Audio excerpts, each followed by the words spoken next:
Hi guys! Welcome to my video. Sino gustong makakita ng aking mga makeup and skincare?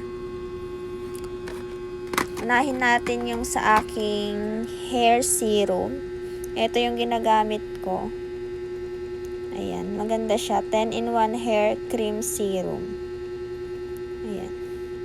This is only 150 pesos. Sobrang ganda niya sa buhok.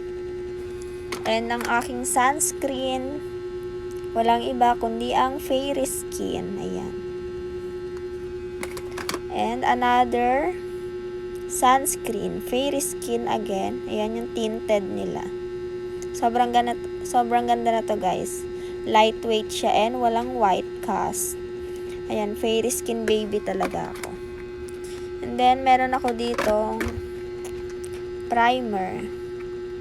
Ayan, ang ganda rin na to guys. Legit.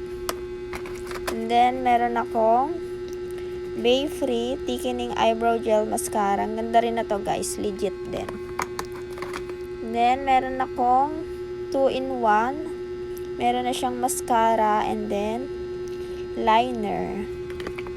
Ito, I have Soothing Gel from Lux Organics, Aloe Vera and Snail Soothing Gel.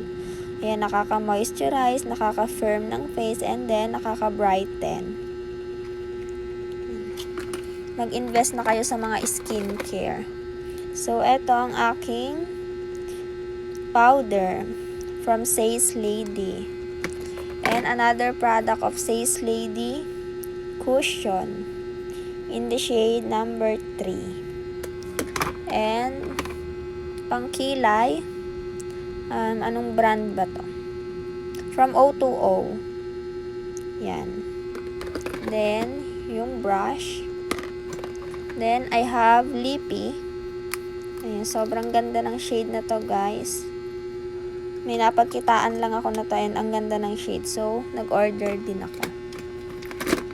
Ayan. Same lang sila. And, another Lippy.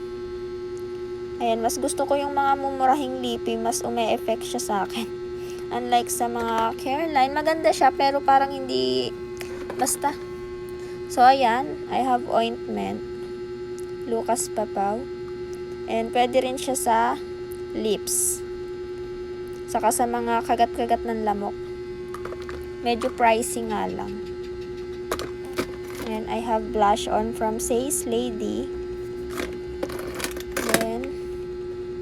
Blush from Squad Cosmetics. Another eyebrow product from Pink Flash.